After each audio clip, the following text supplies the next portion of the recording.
పితా పుత్ర పవిత్ర ఆత్మనామమున ఆమేన్. He lifts, ఆయన లేవనెత్తును అని ఆధ్యాత్మిక కార్యక్రమమునకు మిమ్మల్ని ప్రేమపూర్వకముగా ఆహ్వానిస్తున్నాను. క్రీస్తునాథుని యందు ప్రియులకు సహోదరి సహోదరులారా, ఈనాడు సత్యశ్రీ సభ సామాన్య 30వ ఆదివారమును కొనియాడుతున్నది. వాక్య ధ్యానాంశంలోనికి వెళ్ళే ముందు ఒక వ్యక్తి యొక్క జీవితాలను, కుటుంబం యొక్క జీవితాన్ని పరిశీలన చేద్దాం. ఒక గ్రామములో ఒక కుటుంబం తమ యొక్క ఏకైక ఒకే ఒక కుమారుని చాలా గారాబంగా పెంచారు. ఆ బిడ్డకు కావాల్సిన అన్ని సౌకర్యాలు ఏది అడిగితే అది ఇస్తూ ఆ బిడ్డను చాలా గారాబంగా పెంచేవారు. కానీ దేవుడి విషయంలో నిర్లక్ష్యం చేశారు, ప్రార్థన విషయం నిర్లక్ష్యం చేశారు, వాక్య విషయంలో నిర్లక్ష్యం, ఆధ్యాత్మిక జీవితం పట్ల పూర్తి నిర్లక్ష్యాన్ని ప్రదర్శించారు తమ యొక్క కుమారుని పట్ల. ఈ వ్యక్తి డబ్బు అధికముగా ఉండుట చేత లక్షలు పెట్టి బైకులు, కార్లు, రోజు త్రాగుడు, ఫ్రెండ్స్ తోటి వ్యసనాలకు గురై బానిసై డ్రగ్స్ తీసుకుంటూ ఇంకా అనేకమైనటువంటి చెడు వ్యసనాలకు గురై ఆ చెడు సమూహములో ఈ వ్యక్తి జీవిస్తూ ఉన్నాడు. భయానకమైనటువంటి జబ్బులకు కూడా గురయ్యాడు. అయితే ఈ తల్లి ఒకసారి చెబుతూ ఉంది, నా బిడ్డ చాలా అమాయకుడు, వాడికి ఏమీ తెలియదు, పలాని వ్యక్తి వల్లనే, పలాని స్నేహితుడి వల్లనే వాడు అలా మారిపోయాడు, వాళ్ళు ప్రలోభపెట్టారు, దానివల్లనే మావోడు చెడిపోయాడు, దానివల్లనే మావోడు ఈ విధంగా దిగజారిపోయాడు, ఇన్ని దుర్వ్యసనాలకు దురభ్యాసాలకు గురయ్యాడు, మావోడు చాలా మంచివాడు, ఈ లోక జ్ఞానం అసలు తెలియదు, చాలా అమాయకుడు అని చెప్పేసి తన కొడుకును సమర్థించుకోవటం ప్రారంభించింది. ప్రియ సహోదరి సహోదరులారా, నేటి జీవితంలో అనేక మంది సమర్థించుకోవటానికే ప్రయత్నం చేస్తూ ఉన్నారు, కప్పుపుచ్చుకోవటానికే ప్రయత్నం చేస్తున్నారు. ఒప్పుకోవటానికి బదులుగా, మార్చుకోవడానికి బదులుగా, సరి చేసుకోవడానికి బదులుగా, సరిదిద్దుకోవడానికి బదులుగా, ప్రక్షాళన చేసుకోవడానికి బదులుగా, లేవటానికి బదులుగా సమర్థించుకోవటానికే, ఇతరులపై నిందలు వేయటానికే, రాళ్ళు వేయటానికే పూనుకుంటున్నారు. తన పెంపకం, తన యొక్క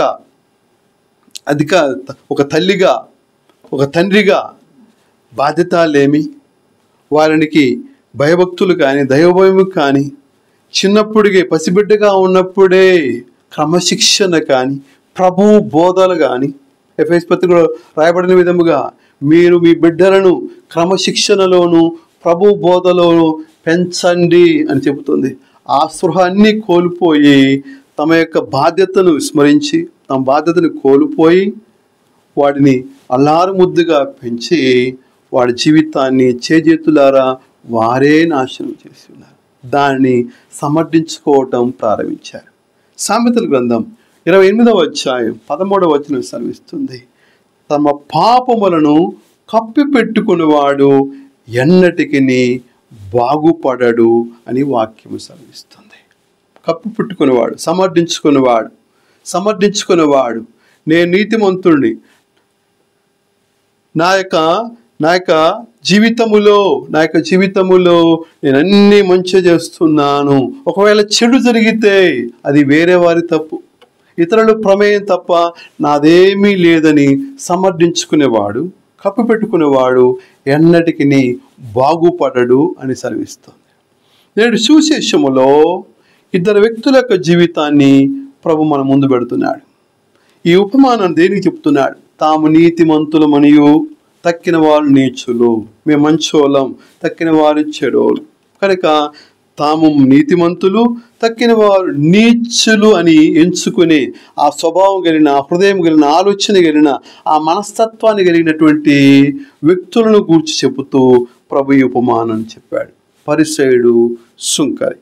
ఈ పరిసయుడు, సుంకరిని మనం ధ్యానిస్తే వీరికి మనం కొన్ని ప్రశ్నలు వేస్తే మన జీవితం ఎట్లుందో, మన ప్రార్థనా జీవితం ఎలా ఉందో, దేవుని పట్ల మనం ఎలా ఉంటున్నామో మనం సమర్థించుకునే వాళ్ళంగా ఉన్నామా, కప్పెట్టుకునే వాళ్ళంగా ఉన్నామా, మన ప్రార్థనా జీవితం ఎలా ఉంది, అంగీకారంగా ఉందా, ఒప్పుకోలుగా ఉందా, మనకు అవగతం అవుతుంది. ఈ పరిసయ్యుడు సుంకరి జీవితంలో కొన్ని ప్రశ్నలు వేసుకుందాం. దేవుని పట్ల వీరిద్దరూ ఏ అభిప్రాయం కలిగి ఉన్నారు, ఏ దృక్పథం కలిగి ఉన్నారు, ఏ మనసు కలిగి ఉన్నారు, ఏ ఆలోచన కలిగి ఉన్నారు, ఏ స్వభావం కలిగి ఉన్నారు అని పరిశీలన చేస్తే, పరిసయ్యుడు దేవుణ్ణి ఒక వ్యాపారిగా చూశాడు. ప్రభువా, ఇవో ఇన్ని పనులు చేస్తున్నా, ఇన్ని మంచి కార్యాలు చేస్తున్నా, ఉపవాసాలు, దాన ధర్మాలు, అనేకమైన పనులు చేస్తున్నా, నన్ను దీవించు, నన్ను ఆశీర్వదించు అన్న విధముగా, దేవుడే బాకిపడ్డ విధముగా దేవుని అడుగుతా ఉన్నాడు. ఇక రెండవదిగా, ఈ పరిసయ్యుడు తోటివారి పట్ల ఉన్నటువంటి అభిప్రాయాన్ని మనం ప్రశ్నించుకుంటే, తోటివారిని నీచులుగా చూస్తున్నాడు, పనికిరాని వారిగా చూస్తున్నాడు. ప్రభు వెనకున్నాడు చూసే, ప్రభు అట్టాంటో నేను కాదు, అట్టాంటోని కానీ ప్రభువా అని చెప్పేసి తనను తాను సమర్థించుకుంటూ, తానే గొప్పవాడు, నీతిమంతుడు, పరిశుద్ధుడు, పవిత్రుడు అన్న విధముగా తనకు తానుగా డబ్బా కొట్టుకుంటూ ఉన్నాడు. ఇక తన పట్ల ఉన్నటువంటి అభిప్రాయం ఏంది? తన పట్ల ఎటువంటి కృతజ్ఞతాభావం లేదు దేవుని పట్ల. దేవాన్ని నన్ను దీవించినందుకు నీకు స్తోత్రమ లేదు, దేవాన్ని ఆశీర్వదించినందుకు, ఇంతగా లేవనెత్తినందుకు, ఇంత ఆస్తిపాస్తులు ఇచ్చినందుకు దేవానికి స్తోత్రం అనే కృతజ్ఞతా ప్రార్థన లేదు, స్తుతి ప్రార్థన లేదు. తన యొక్క జీవితంలో బలహీనత ద్వారా, నిరాశ ద్వారా, నిస్పృహల ద్వారా కట్టుకునే ప్రతి పాపమునకు గాను పశ్చాత్తాప మనసు ఏమాత్రము లేదు. తన పట్ల తాను ఒక నీతిమంతుడుగా చూసుకుంటున్నాడు, తను ఒక గొప్పవాడుగా చూసుకుంటున్నాడు, తాను ఈ లోకానికి అతీతుడుగా భావిస్తున్నాడు. ఈ మూడు దృక్పథాలను ఈ పరిసయ్యుడు కలిగి ఉన్నాడు. ఇదే దృక్పథాలను మనం సుంకరి జీవితంలో చూస్తే, దేవుణ్ణి ప్రేమమయుడిగా, సర్వశక్తిమంతుడిగా, సర్వోన్నతుడిగా, ప్రేమించే దేవుడిగా, అంగీకరించే దేవుడిగా, ఆహ్వానించే దేవుడిగా, ఒప్పుకునే దేవుడిగా, తనను తనగా అంగీకరించే దేవుడిగా చూచాడు. ఆయన పవిత్రుడుగా చూశాడు. అందుకే ఆ పవిత్రుడి సన్నిధానములో తల ఎత్తటానికి కూడా జంకుతూ ఉన్నాడు, తల ఎత్తలేకపోతున్నాడు. ఆ సర్వోన్నతుల ముందు, సర్వశక్తి ముందు, ఆ తేజోమయుడి ముందు తల ఎత్తటానికి, ఆ ప్రసన్నతలో, ఆ సర్వశక్తిమంతులు, ఆ వెలుగులో, ఆ సన్నిధానములో తల ఎత్తటానికి కూడా అర్హత లేదు అని చెప్పి తల దించుకుంటున్నాడు, రొమ్ములు బాదుకుంటున్నాడు. ఇక ఇతరుల పట్ల ఎలా ఉంది? తన పాప జీవితానికి అనేక మంది కారకమై ఉండొచ్చు. కుటుంబీకులు, భార్య బిడ్డలు, స్నేహితులు, సమాజం, అనేక మంది కారకమై ఉండొచ్చు. వాళ్ళెవరిని కూడా వాళ్ళు కారణమని వేలెత్తి చూపలే, సమర్థించుకోవట్లే. వాళ్ళ వల్లనే, వాళ్ళ ప్రేరేప వల్లనే, వాళ్ళ ప్రోద్బలం వల్లనే నేను లొంగిపోయాను, నిరాశకు గురయ్యాను, నిస్పృహకు గురయ్యాను, లేకపోతే అమాయకంగా లొంగిపోయానని చెప్పేసి ఎవరిని కూడా కారణంగా చూపట్లేదు. ఎలా ఉంది? వాళ్ళెవ్వరిని కూడా కారణంగా చూపట్లేదు. మరి ఏం చెప్తున్నాడు? నీకే ద్రోహముగా పాపము చేసిన విధముగా రొమ్ములు బాదుకునిచ్చు. ఓ దేవా, ఈ పాపాత్ముని కనికరించయ్యా అని చెప్పేసి తన హృదయములో ఉన్నటువంటి పాపాన్ని, చీకటిని, మచ్చను, మరకను, ముడతను దేవునికి సమర్పించాడు.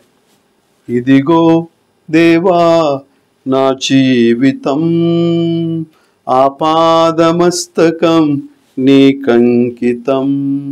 మొత్తం నీకు సమర్పిస్తున్నాను. దాచిపెట్టేదేం లేదు, సమర్థించుకునేదేం లేదు, కప్పుచ్చుకునేదేం లేదు. అంతా నీకు తెలుసు ప్రభువా, నీవు ఎరుగుతావు ప్రభువా. ఇదిగో నా జీవితం అని చెప్పేసి తన జీవితాన్ని ఏకరువు పెట్టాడు. పూర్తిగా దేవునికి దాసమయ్యాడు. సమర్థించుకోలేదు, కప్పుచ్చుకోలేదు. కానీ పరిసయ్యుడు కప్పుపుచ్చుకున్నాడు, సమర్థించుకున్నాడు. ప్రియ సహోదరి సోదరులారా, స్తుతి ప్రార్థన లేదు, పశ్చాత్తాప ప్రార్థన లేదు, కృతజ్ఞతా ప్రార్థన అంతకంటా లేదు. పరిసయ్యుడి యొక్క జీవితములో సమర్థించుకోవటమే తన యొక్క జీవితములో పనంగా పెట్టుకున్నాడు. అందుకే ఎలా వచ్చాడో అలానే పోయాడు. ప్రియ సహోదరుడా, నీ జీవితంలో నువ్వేం భావాలతో ఉన్నా, ఏ ఆలోచనలతో ఉన్నా, పరిశుద్ధ గ్రంథం సెలవిస్తోంది. ఈ లోకములో రోమపత్రిక 3వ అధ్యాయము 10వ వచనం సెలవిస్తుంది, నీతిమంతుడు ఎవడునూ లేడు, ఏ ఒక్కడునూ లేదు.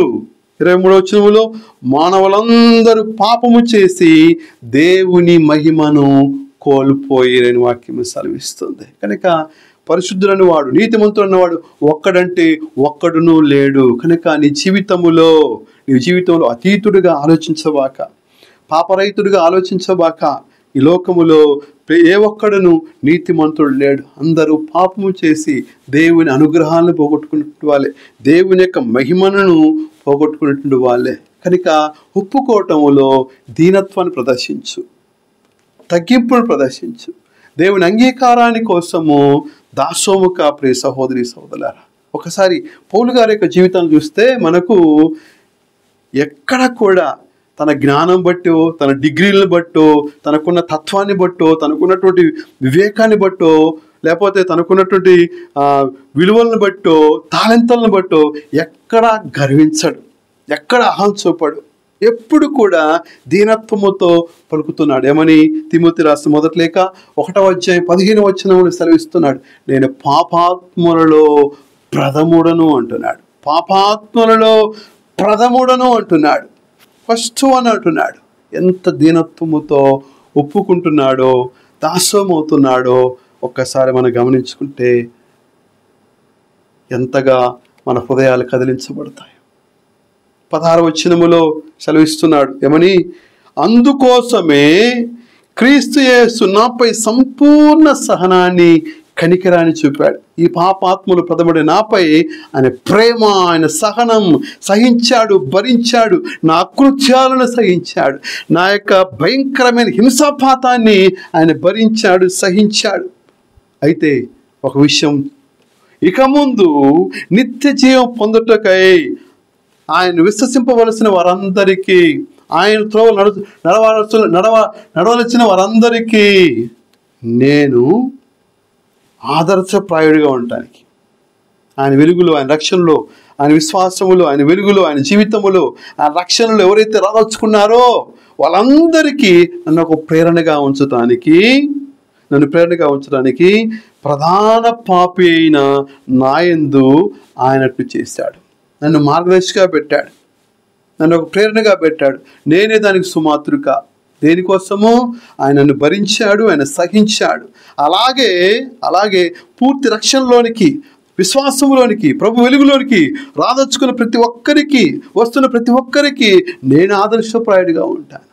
ఎందుకనగా ఆయనను అంగీకరించాడు, ఆయన ఒప్పుకున్నాడు అని పౌలు గారు సెలవిస్తున్నాడు. పాపాత్ములు ప్రథముడు అంటున్నాడు. ఇంకేమన్నాడు? ప్రధాన పాపి, పాపుల్లో ప్రధాని అంటున్నాడు, ప్రధాన పాపి అంటున్నాడు. ప్రధాన పాపి, ప్రధాన యాజకుడు అని పిలిపించుకుంటాం, రెవరెండ్ ఫాదర్ అని పిలిపించుకుంటాం మేమందరం.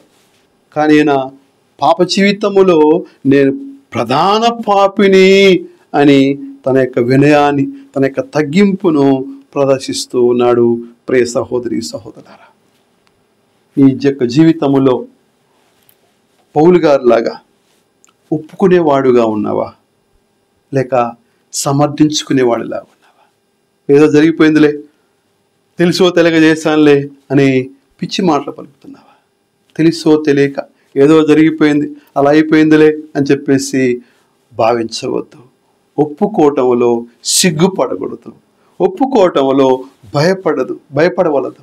పాపం చేసినప్పుడు లేనటువంటి సిగ్గు ఒప్పుకొనటంలో నీవు సిగ్గుపడకూడదు. ప్రియ సహోదరుడా, భయపడకూడదు. ప్రియపడదా, నిరాశ గురి కాకూడదు, ఇస్రో గురి కాకూడదు. నా జీవితానికి ఇక రక్షణ లేదు, దేవుడు నన్ను అంగీకరించడు, దేవుడు నా జీవితాన్ని చూస్తే వామ్మో నాకు ఇక క్షమాపణ లేదు అన్నటువంటి ధోరణిలో కాకుండా ఒప్పుకొని పడిపోయిన స్థితి నుంచి లేవటానికి ప్రయత్నించు. పాత జీవితం వైపు చూడక ముందుకు నడు. ముందున్న జీవితం కోసం, ముందున్న రక్షణ కోసం, ముందున్న బహుమానం కోసము పరిగెత్తు, ప్రయాసపడు. వెనుకున్నవి మరచి ముందున్న వాటికై సహనముతో పరిగెత్తేదన్. కనుక ముందున్న దానికోసం వెళ్ళు, వెనకని మర్చిపో. ఎవరేమనుకున్నా, ఎవరైనా తవ్వినా, ఎవరైనా నిందలేసినా పట్టించుకోవాక దేవునికి వదిలిపెట్టు. సహనముతో ముందుకు సాగు. ఈ లోకము నీ మచ్చల వైపు, నీ మరకల వైపు, నీ ముడతల వైపు అది చలి కాచుకుంటుంది, ఎప్పుడు పొడుస్తూనే ఉంటుంది, అది లేవనెత్తూ ఉంటుంది. వాడు అలాంటి వాడు, ఇలాంటి వాడు, ఆయన బ్రతుకును మాకు తెలియదా నిందలు వేస్తూ ఉంటుంది. చెడు వైపే చూస్తుంది, మచ్చ వైపు చూస్తుంది, మరక వైపు చూస్తుంది, ముడత వైపు చూస్తుంది, మంచితనం వైపు చూడదు. ప్రియ సహోదరుడా, కనుక వాటిని చూసి కృంగిపోక, కృషించిపోక కృషించిపోక, నిరాశకు నిస్సరకు గురి కాకుండా ముందుకు సాగటానికి ప్రయత్నించు. కనుక ఒప్పుకోలు ద్వారా ఆత్మానందం పొందుకుంటావు, ఆత్మీయ సంతోషాన్ని పొందుకుంటావు, నెమ్మదిని పొందుకుంటావు, విశ్రాంతిని పొందుకుంటావు, పూర్తి విడుదల విమోచన పొందుకుంటావు. కనుక ఒప్పుకునేవాడుగా ఉండు, సమర్థించుకునేవాడుగా ఉంటే నీ జీవితాలు ఎన్నటికీ బాగుపడవు, ఆత్మీయ జీవితంలో ఎదగవు అని సామెతలు 28:13 స్పష్టముగా మనకు సెలవిస్తుంది. ప్రియ సహోదరి సహోదరులారా, పరిశుద్ధ గ్రంథములో కొద్దిమంది వ్యక్తులు మనం జీవితాలను చూద్దాం. వాళ్ళు ఏ విధముగా పాప ఒప్పుకోలు చేసుకున్నారు, ఏ విధముగా ఒప్పుకొని దేవుని అంగీకారాన్ని పొందుకున్నారు, దేవుని ఆశీర్వాదాలను పొందుకున్నారో మనం ఒకసారి పరిశీలన చేద్దాం. సామెయలు 2వ గ్రంథం 12వ అధ్యాయము 13వ వచనములో మనం చూసినట్లయితే, నాతాను ప్రవక్త వచ్చి దావీదును గద్దించినప్పుడు, ఆయన చేసినటువంటి దురాగతాలకి, ఆయన చేసినటువంటి పాడు పనులను హెచ్చరించినప్పుడు, స్పష్టముగా తెలియచేసినప్పుడు సమర్థించుకోవడానికి ప్రయత్నించలేదు దావీదు. నన్నే ప్రశ్నించేటటువంటి గొప్పవాడువా, నేను రాజుని, నేను దలుచుకుంటే ఏమని చేయగలుగుతాం, ఇది మాకు సాధారణమే అని చెప్పేసి సమర్థించుకోలేదు. మాకంతా ఇదంతా మామూలే అన్న రీతిగా ముందుకు వెళ్ళలేదు దావీదు. నాతాను ప్రవక్త హెచ్చరించినప్పుడు, గద్దించినప్పుడు ఆయన పలికిన మాట ఏమిటి? ప్రభువా, నేను నీకు వ్యతిరేకముగా, నీకు ద్రోహముగా నేను పాపము చేసితనయ్యా అని ఒప్పుకున్నాడు దావీదు. దేవుని అంగీకారాన్ని పొందుకున్నాడు, దేవుని ఆశీర్వాదాలను పొందుకున్నాడు, దేవుని యొక్క ఆశీస్సులను పొందుకున్నాడు. ప్రియ సహోదరులా, ఇలా అనేక మంది జీవితాలు మనం చూస్తే ఒప్పుకొని ఉన్నారు, సమర్థించుకోలేదు, కప్పిపెట్టుకోలేదు. కనుక ఒప్పుకున్న జీవితాలు దేవుని యొక్క అంగీకారాన్ని పొందుకున్నాయి. ఈ సమర్థించుకున్నటువంటి పరిసయుడు ఎలా వచ్చాడో అలానే వెళ్ళిపోయాడు, నీ యొక్క క్రైస్తవ విశ్వాస ప్రయాణములో ఎన్నో సంవత్సరాల తరబడి దేవాలయానికి వస్తున్నావు, ఎలాంటి ప్రార్థన చేస్తూ ఉన్నావు? పోల్చుకుంటున్నావా? వాళ్ళకంటే గొప్ప, వీళ్ళకంటే గొప్ప, వాళ్ళకంటే గొప్ప, వాళ్ళు అంటాడు, వీళ్ళు ఇలా అంటాడు అని చెప్పేసి వాక్యం చెప్తున్నప్పుడు అది వాళ్ళకే ఖచ్చితంగా ఆయనకు సూట్ అవుతుంది, ఆమెకు సూట్ అవుతుంది, ఖచ్చితంగా వాళ్ళకి చెప్పినట్టే ఉందని భూతత్వం అడిదిప్పు పెట్టుకుంటున్నావా? అద్దం అడబెడుతున్నావా? లేక నీ వైపు చూసుకుంటున్నావా? సుంకరిలాగా నీలోనికి తొంగి చూస్తున్నావా? అయ్యా, నేను నీకే ద్రోహముగా పాపము చేసి తినని సుంకరి వలె రొమ్ములు బాదుకొనొచ్చు ప్రభు వైపుకు, నీ వైపుకు, నీ హృదయంలోనికి నువ్వు తొంగి చూస్తున్నావా? మచ్చన మరకను ముడతలు స్పష్టముగా నువ్వు చూడగలుగుతావు ఒప్పుకున్న ఎడల. యెషయా గ్రంథము 38వ అధ్యాయము 5వ వచనం మనం చూసినట్లయితే, హిజ్కియా రాజు దేవుడు చాప చుట్టేసుకో అన్నాడు, సమయం అయిపోయింది అన్నాడు. గోడ వైపు తలబెట్టి ఏడుస్తూ ప్రార్థన చేశాడు హిజ్కియా.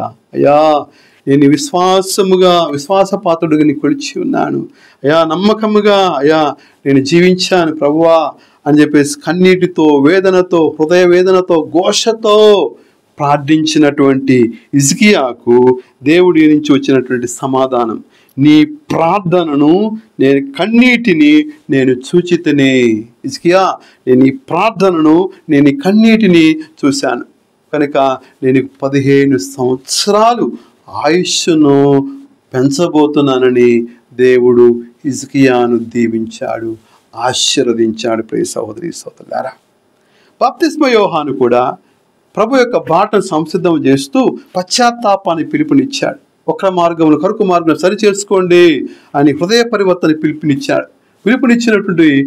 పిలుపునిచ్చినప్పుడు ఒడ్డున కూర్చున్నటువంటి వాళ్ళందరూ కూడా చాలామంది అడిగారు, అయ్యా మేమేం చేయాలి అని చెప్పేసి అన్నప్పుడు, మీరు వక్ర మార్గాలు మార్చుకోండి, అన్యాయ మార్గాలను మార్చుకోండి, దోపిడీ మార్గాలను మార్చుకోండి, దోచుకోవటం మానండి, పీడితులను అవమానించకండి, వారి చెమటను దోచుకోబాకండి, వారిని బానిసలుగా చేయండి, మీకున్న దానిపో సంతృప్తి పడండి అని ఈ తీరుగా బోధించినప్పుడు మార్చుకోవటానికి సిద్ధమైనటువంటి వారు నీళ్ళ వద్దకు వచ్చారు, ఆయన చెంతకు వచ్చారు, శుద్ధిని పొందుకోవటానికి, హృదయ శుద్ధిని పొందుకోవడానికి వచ్చారు. చాలామంది ఒడ్డునే ఉన్నారు, కుట్రలతో, కుతంత్రాలతో భూతద్దం పట్టుకొని కూర్చున్నారు. ఆయన్ను తోలనాడుతూ, వేలెత్తు చూపుతూ ఆయనపై నెపమోపటానికి, ఆయన చంపటానికి కుట్రలతో, కుతంత్రాలతో ఉర్రులు పన్నుతూ ఉన్నారు. కానీ పశ్చాత్తాపానికి పిలుపుని ఇవ్వగానే వచ్చినటువంటి వారు శుద్ధిని పొందుకున్నారు. పడ్డ వారందరికీ ఆయన జ్ఞానస్థానం ఇచ్చి వారిని దేవుని బిడ్డలుగా ఉంచాడు, దేవుని బిడ్డలుగా మలిచి ఉన్నాడు. ప్రియ సహోదరి సహోదరులారా, కనుక పరిశుద్ధ గ్రంథములో ఒప్పుకున్న జీవితాలు దేవుని రక్షణను, దేవుని అంగీకారాన్ని పొందుకున్నారు. లూకా శుభవార్త 8వ వచనములో పేతురు, అయా నేను పాపాత్ముడను ప్రభువా అని చెప్పేసి పేతురు తన యొక్క ఏమిలేమి స్థితిని, తన నిస్సహాయత ప్రదర్శిస్తూ ఉన్నాడు. అయా నేను పాపాత్ముడను ప్రభువా అని చెప్పేసి పలుకుతున్నాడు. ఒప్పుకున్న జీవితాలు, వెనుదిరిగిన జీవితాలు, లేచిన జీవితాలు. పడిపోయిన వారు లేవలేరా, పాపులు కూడా పునీతులవ్వరా, నీ చేయి పట్టి నడిపించారావయ్యా. కనుక పడిపోయినప్పుడు అలానే కూర్చోకుండా లేస్తే నీ పునీత జీవితానికి, పరిశుద్ధ జీవితానికి, పరలోక జీవితానికి దగ్గర అవుతావు. లూకా శుభవార్తలో 15వ అధ్యాయంలో 18వ వచనం మనం చూసినట్లయితే ప్రభు చెప్పినటువంటి దుడుకు చిన్నవాడు ఉపమానములో వాడు లేచాడు, పందుల దగ్గర నుంచి లేచాడు, పాపస్థితి నుంచి లేచాడు, మురికి స్థితి నుంచి లేచాడు, లోకస్థితి నుంచి లేచాడు, మచ్చ మరక ముడతో కూడినటువంటి భయానకమైనటువంటి జీవితం నుంచి లేచాడు. తండ్రి దగ్గరికి వచ్చాడు, తండ్రి ప్రేమ కోసం వచ్చాడు, తండ్రి యొక్క స్వాలంబన కోసం, ఆశ్రయం కోసం వచ్చాడు, దుర్గం కోసం వచ్చాడు. తండ్రి నీకును పరలోక తండ్రికి ద్రోహము చేసి నీ కుమ్మ అనిపించుకున్న తగనుని ఒప్పుకోవటానికి ప్రయత్నం చేశాడు. తండ్రి కూడా పాత జీవితాన్ని తవ్వులేదు. ఎక్కడుంది ఆస్తి అంతా కూడా, ఎక్కడెక్కడ పెట్టావు, ఏమేం చేస్తావు, ఎట నాశనం చేస్తావు అని తవ్వకుండా తండ్రి పలికిన మాట, చనిపోయిన వాడు తిరిగి లేచాడు, తప్పిపోయిన వాడు దొరికాడు. కనుక పాత జీవితానికి నశిస్తూ ఉన్నత జీవితం వైపుకు తిరిగాడు దుడుకు చిన్నవాడు. గింజలా చచ్చిపోతే పాత జీవితానికి, పాప జీవితానికి, లోక జీవితానికి నశిస్తేనే, చనిపోతేనే నీలో నూతన జీవితం. దీన్ని ప్రభు యోహాను సువార్త 12:24 వచనములో, గోధుమ గింజ భూమిలో పడి నశించునంత వరకు అది అట్లే ఉండును, నశించనేని అది విస్తారముగా ఫలించును. మరణిస్తేనే, గింజ చనిపోతేనే, ఈ పాప జీవితం, లోక జీవితం నీ నుండి నాశనం అయితే, నశిస్తేనే నీలో దేవుని జీవం ఉద్భవిస్తుంది. ప్రియ సహోదరి సహోదరులారా, కనుక పరిశుద్ధ గ్రంథంలో అనేక మంది తమ పాప జీవితం ఒప్పుకున్నారు. సుంకరి వలె ఒప్పుకోలు ద్వారా దేవుని అంగీకారాన్ని, దేవుని రక్షణను పొందుకున్నారు. జక్కయ్య కూడా ఒక మంచి పాప సంగీతం చేశాడు. ఎక్కడ కూడా సమర్థించుకోలే. భార్యను కానీ, బిడ్డలు కానీ, సమాజాన్ని కానీ, స్నేహితులు కానీ ఎవరిని తీసుకురాలే. ప్రభు వాళ్ళు ఈ పాపం చేశాను, వాళ్ళు ఈ అకృత్యాలు చేశాను చెప్పేసి ఎక్కడ సమర్థించుకోలే. ప్రభా నేను ఎవరికైతే అన్యాయం చేశానో వాళ్ళకి నేను 4 రెట్లు చెల్లిస్తానయ్యా, 4 రెట్లు చెల్లిస్తానని చెప్పేసి పూర్తిగా దాసోమవుతూ, ఇదిగో నా జీవితం, నేను చేసిన అకృత్యాలు, నేను చేసిన పాప కార్యాలని చెప్పేసి పూర్తిగా దాసోమయ్యి అన్యాయం చేసిన వానికి న్యాయం చేయటానికి, 4 రెట్లుగా న్యాయం చేయటానికి. మన జీవితంలో చాలాసార్లు ఒకవేళ తెలుసో తెలియకనో నువ్వు బాధపడి ఉంటే ఐఎమ్ సారీ అని ఒక మాటతో తేల్చిపడేస్తా. కానీ జక్కయ్య కార్యాచరణ పూనుకున్నాడు.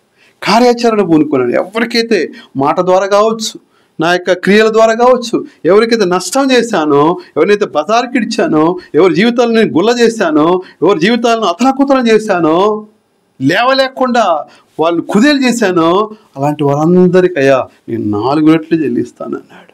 ఇది నిజమైన పశ్చాత్తాపం, కార్యదక్షతతో కూడిన, క్రియలతో కూడినటువంటి పశ్చాత్తాపం. ప్రియ సహోదరి సహోదరులారా, ఎలా ఉంది నీ పశ్చాత్తాప జీవితంలో, నీ ప్రార్థనా జీవితంలో?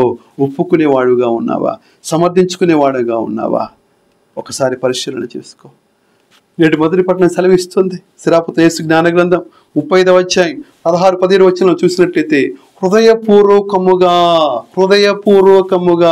కపటం కల్మషం లేకుండా, మాస్క్ లేకుండా, టాక్టిక్ లేకుండా, లేకపోతే ప్లాస్టిక్ నవ్వు లేకుండా, స్వార్థ స్వలాభం లేకుండా, లేకపోతే వేషధారణ లేకుండా, హృదయపూర్వకముగా మనుషులు గుర్తించాలను, మనుషులు పోవడాలను, చక్కగా ప్రార్థన చేస్తాడు, చక్కగా ఉంటాడు, ఇలా గొప్ప వ్యక్తి అని చెప్పేసి ముసుగు ధరించే వారంగా, మాస్క్ ధరించే వారంగా కాకుండా హృదయపూర్వకముగా తనను సేవించు వానిని ప్రభు అంగీకరిస్తాడు. అతని ప్రార్థనలు ఆకాశమునకు ఎక్కిపోవును. 17వ వచనం, దీనుని వేడుకోలు మేఘమండలమును దాటిపోవును, మహోన్నతుని సమక్షమును చేరి కానీ అది ఆగదు. కనుక సుంకరి హృదయపూర్వకముగా ప్రభు ముందు తన జీవితాన్ని ఒప్పుకున్నాడు. ఇదిగో నా జీవితం, ఇదిగో నా హృదయం, ఇదిగో మనస్సు, ఇదిగో నా ఆలోచన, ఇదిగో నా తలంపులు, ఇదిగో దేవా అని చెప్పేసి దేవుని చెంత ప్రలాపించాడు సుంకరి. ఆయన ప్రేమించాడు. ఆ ప్రేమగల దేవుని వైపు చూచాడు. ఆ ప్రేమను దక్కించుకున్నాడు. ఆ జాలిని దక్కించుకున్నాడు. ఆ దయ, ఆ కరుణ, ఆ కృప, ఆ కటాక్షం మన్నిపును దక్కించుకున్నాడు. అందుకే ఆనందముతో ఇంటికి పోయాడు. హృదయపూర్వకముగా సేవిస్తున్నావా? మనుషుల కోసం వస్తున్నావా? వస్త్రధారణ చూపించుకోవడానికి వస్తున్నావా? పెలుకుబడి కోసం వస్తున్నావా? లేకపోతే నీ యొక్క టాలెంట్ చూపించుకోవడానికి వస్తున్నావా? లేకపోతే తగాదాల కోసం వస్తున్నావా? దేనికోసం వస్తున్నావు? ప్రార్థనకు ఎందుకోసం వస్తున్నావు? ఒకసారి జ్ఞాపకం చేసుకో. సుంకరిలా రా, వేషధారుడుగా రాబాకు. ఈ లోకములో మానసిక శారీరక ఆనందాల కోసం రాబాకో, మనుషుల కోసం రాబాకో, పిచ్చి చూపులతో చూడటానికో లేకపోతే ఇలాంటి పిచ్చి వేషధారణ చేయటానికో రాబాక. పరిశుద్ధ ఆలయంకి వచ్చేది సుంకరిలారా, పరిసయ్యుల వేషధారిగా రావాక. ఒకవేళ వస్తే ఎలా వచ్చావో అలానే వెళ్ళిపోతావు. నీ జీవితంలో ఎన్ని సంవత్సరాలు పరిసయ్యులా వచ్చావు? ఎలా వచ్చావో? ఏ ఫలితము లేకుండా, ఏ ఫలము లేకుండా, ఏ ఆత్మానందము లేకుండా, ఏ ఆత్మీయ సంతోషము లేకుండా, ఏ ఆత్మీయ ఎదుగుదల లేకుండా పరిసయ్యులాగా వచ్చావా? లేక సుంకరిలా ఆనందంతో పోతున్నావా? నువ్వు పూజకు వచ్చిన ప్రతిసారి, ప్రార్థనకు వచ్చిన ప్రతిసారి సుంకరిని జ్ఞాపకం చేసుకో. ఆనందంతో పోతున్నానా? లేక ముచ్చటంతో కూర్చుంటున్నానా? సెల్ ఫోన్లతో కూర్చుంటున్నానా? లేకపోతే పకటకల్లా అంటున్నానా? బయటకు వచ్చి తగాదాలా? ఏం చేస్తున్నావు? దేవాలయానికి వచ్చి దేవునితో సంభాషించడానికైనా, నీ హృదయాన్ని ఇప్పటానికైనా ఒకసారి సుంకరిని వైపు చూడు. ఆనందముతో ఇంటికి వెళ్ళాడు. కనుక హృదయపూర్వకముగా సేవించు వారిని, దీనులను, వారి ప్రార్థనను దేవుడు ఆశీర్వదిస్తాడు. మేఘమండలం వెళ్తాయంటే ఎన్నో ఆశీర్వాదాలు ఇవ్వబడుతున్నాయి. హృదయపూర్వకముగా సేవించు వారికి దేవుడు అనేక బహుమానాలు ఇవ్వబోతున్నాడు. కీర్తన 138 6వ వచనం సెలవిస్తుంది, మహోన్నత స్థానం నుండి నీవు దీనులను గమనిస్తావు. నువ్వు మరుగై ఉండవు. మహోన్నత స్థలం నుండి నీవు గమనిస్తావు, వాళ్ళని పరికిస్తావయ్యా, నువ్వు వాళ్ళని చూస్తావయ్యా, నువ్వు విడిచిపెట్టవు అని వాక్యం సెలవిస్తుంది. కనుక నా ప్రార్థన ఆలకిస్తాడో లేదో, ఎన్ని సంవత్సరాలు పడుతుందో, ఎన్ని పడుతుందో అని ఆందోళన చెందక హృదయపూర్వకంగా ప్రేమించినట్లా, సేవించినట్లా, దేవునికి జీవితం దాసోహం చేసినట్లా ఆయన చూచువాడు, కనిపెట్టువాడు, పరిశీలించువాడు, లేవనెత్తువాడు, నీ జీవితానికి భద్రతను, గౌరవాన్ని ఇచ్చేటటువంటి వాడు. ఈ వాగ్దానాన్ని నమ్ము ప్రియ సహోదరి సోదరులారా. యెషయా గ్రంథము 66వ అధ్యాయం 2వ వచనం సెలవిస్తుంది, భూమి ఆకాశం నేను చేసితని, ఇవన్నీ నావే, ఇవి ప్రభు పలుకులు. కానీ వినయాన్వితుడును పశ్చాత్తాప మనస్కుడైన నా వాక్కులకు భయపడు నరుని నేను ప్రీతితో చూస్తాను. ఈ వాక్యం స్పష్టముగా 100కి 100 రూపాయలు సుంకరి జీవితములో జరిగింది. ప్రియ సోదర, వినయాన్వితుడును పశ్చాత్తాప మనసుడైన నా వాక్కులకు నాకు భయపడునరని నేను ప్రేమతో చూస్తాను. కనుక ప్రీతితో చూడబడ్డాడు, ప్రేమతో చూడబడ్డాడు, అంగీకారాన్ని పొందుకున్నాడు, ఆశీర్వాదాలను పొందుకున్నాడు, అనుగ్రహాలు పరంపరగా పొందుకున్నాడు. అందుకే ఆనందముతో ఇంటికి వెళ్ళాడు సుంకరి. యాకోబు పత్రిక 4వ అధ్యాయము 6వ వచనం సెలవిస్తుంది, ఆయన కృపను ఎక్కువగా అనుగ్రహించును, దీనులకు ఆయన కృపను ఎక్కువగా అనుగ్రహించును, కానీ అహంకారులను ఆయన పడగొడతాడు, ఆయన ఎదిరిస్తాడు అంటుంది. కనుక మరే తన స్తోత్ర గీతములో ఈ దీనదాసిని ఆయన లేవనెత్తాడు, అహంకారులను పడదోస్తాడు, దీనులు లేవనెత్తుతాడు. దానికి ఉదాహరణ నేనే, సజీవ నిదర్శనము నేనే అని తల్లి మరియా తన స్తోత్ర గీతములో పలుకుతుంది. ప్రియ సహోదరి సహోదరులారా, పేతురు రాసిన మొదటి లేఖ 5వ అధ్యాయం 5వ వచనమును సెలవిస్తుంది, మీరు వినయమనే వస్త్రాన్ని ధరించండి. వినయశీలులను ఆయన కటాక్షిస్తాడు, పొగరబోతులను, అహంకారులను, మిడిసిపాటుపడేవారిని ఆయన కూలదోస్తాడు. కనుక వినయం అనే వస్త్రాన్ని ధరించండి.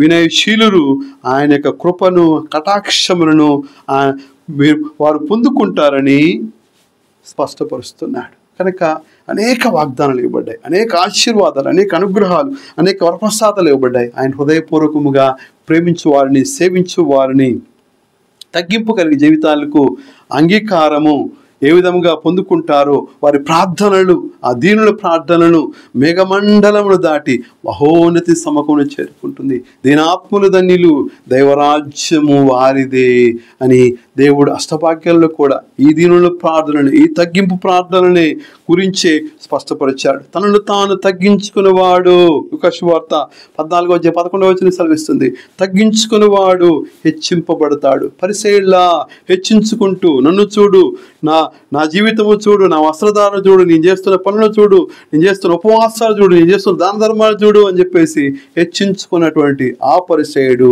ఎలా వచ్చాడో అలానే వెళ్ళాడు. తగ్గింపు కలిగిన ప్రార్థన, విరునెలిగిన హృదయముతో, పరితాప హృదయంతో, పశ్చాత్తాప హృదయముతో చేసినటువంటి ఆ యొక్క ప్రార్థన దేవుడు అంగీకరించి ఆ జీవితాన్ని హెచ్చించాడు. హెచ్చించిన ఆ జీవితం ఆనందముతో ఇంటికి వెళ్ళింది. ప్రియ సహోదరి సోదరులారా, రాజుల దినచర్య 2వ గ్రంథం 7వ అధ్యాయం 14 సెలవిస్తుంది, ప్రజలు నాకు మొరపెట్టి తమను తాము తగ్గించుకొని, నాకు మొరపెట్టి తమను తాము తగ్గించుకొని తమ దుష్కార్యములను విడనాడుదురేని.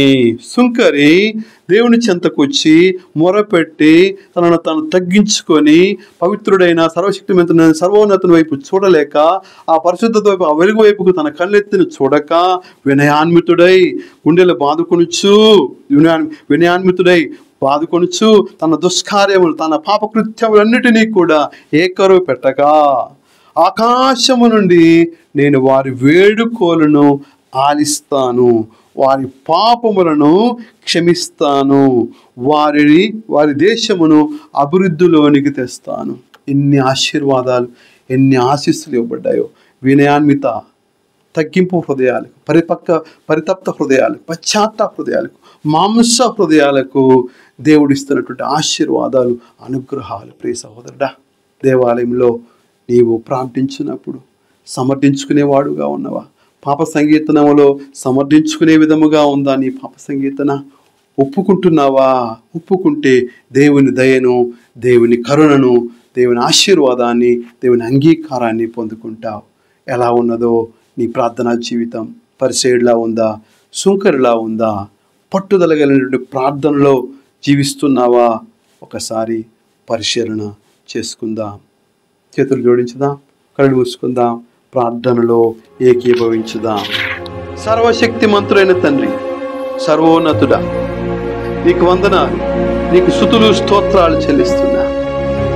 తండ్రి, పరిసయ్యుడు గర్వాన్ని, స్వీయ ప్రీతిని నమ్ముకొని కేవలం మానసిక శారీరక ఆనందాన్ని పొందుకొని ఎలా వచ్చాడో అలానే వెళ్ళిపోయాడు. మేము పరిసయ్యుడి వలె ఇతరులపై తీర్పు చెప్పకుండా మా హృదయాలను పరిశీలించుటకు మాకు సహాయం దయచేయి. సుంకరి వలె వినమ్రతతో, తగ్గింపుతో నీ చెంతకు వచ్చుటకు, వినయముతో జీవించు వారిని నీవు ఎత్తి పట్టుకుంటావని, వారిని మహోన్నత స్థలములకు లేవనెత్తుతావని అన్న మీ వాక్య వాగ్దానములను నేను మనస్ఫూర్తిగా నమ్ముచున్నానయ్యా. తరములను ధన్యురాలను పిలిచేదరు అని మరియను లేవనెత్తిన విధముగా అయ్యా మా జీవితాలను ఎల్లప్పుడూ వినయముతో నీ కృపలో నిండి ఉండునట్లు దీవించమని బ్రతిమాలుకొనుచు ప్రార్థించుచున్నాను. మా ప్రభువైన క్రీస్తు ద్వారా ఇది మనవి చేయుచున్నాము. ప్రభు మీతో సర్వశక్తి గల సర్వేశ్వరుడు, పిత, పుత్ర, పవిత్ర ఆత్మ మిమ్మల్ని ఆశీర్వదించి కాపాడు. ప్రియ సహోదరి సహోదరులారా, ఈ ఆత్మీయ సందేశం మిమ్మల్ని, మీ జీవితాలు, మీ కుటుంబాలను బలపరిచిన ఎడల ఈ సందేశాన్ని వారితో పంచుకోగలరని, షేర్ చేయగలరని, వారిని కూడా ఆత్మీయంగా బలపరచగలరని, ప్రార్థనా జీవితంలో మరింతగా బలపరచుటకు సహాయపడగలరని అర్థిస్తూ ఉన్నాను. God bless you.